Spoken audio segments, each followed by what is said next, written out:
Halo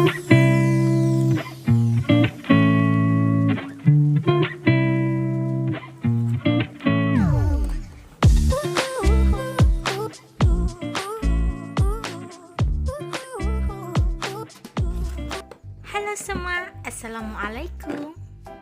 Di video ini aku mau bikin cara mengatur uang pendapatan harian. Ini cara aku ya teman-teman.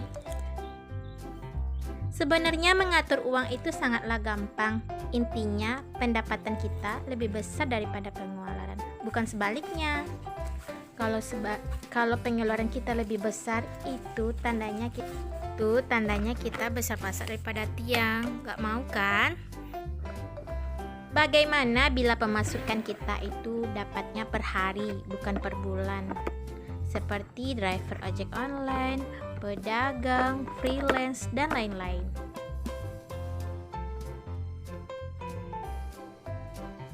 Sebaiknya membuat anggaran harian. Misalnya kita ambil rata-rata aja ya, ini penghasilan kita 100.000 per hari.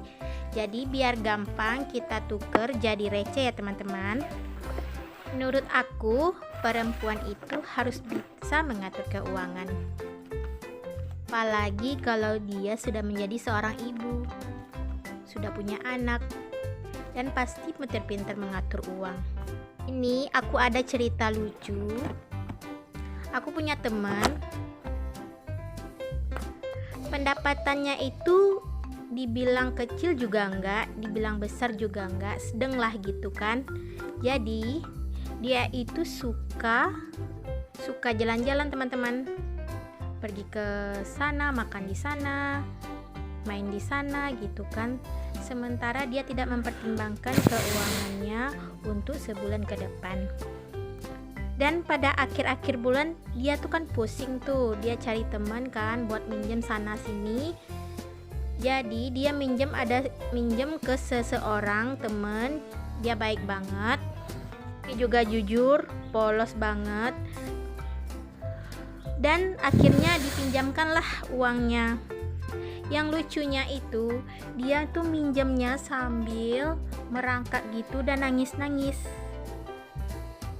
Kasihan, ya udahlah dikasihkan sama temanku itu karena dia juga nggak tega orangnya. Lalu pada saatnya pas ditagih teman-teman, dia tuh nggak bisa bayar karena hutangnya juga banyak kan.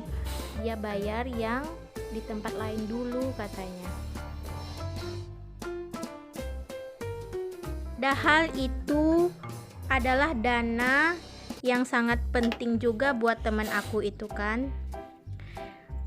Dia waktu minjem nangis-nangis, kitanya minta nangis-nangis juga. Lucu kan? Lanjut, ini aku membuat perencanaan anggaran. Jadi ini aku bagi menjadi 4 bagian. Ada tabungan, kebutuhan, dana darurat, dan sedekah. Itu aku bagi ya teman-teman. Lagi cerita tadi ya teman-teman, itu aku sebenarnya ngakak. Lanjut, itu karena temanku itu nggak tahu sifat orangnya kayak gimana, suka foya-foya kayak gitu kan. Orangnya polos banget. Waktu dia cerita itu dia nangis-nangis kan. Aku nggak tahannya itu. Sebenarnya aku mau ketawa tapi nggak tega gitu kan. Dari kejadian ini apa hikmahnya teman-teman? Tulis di kolom komentar ya.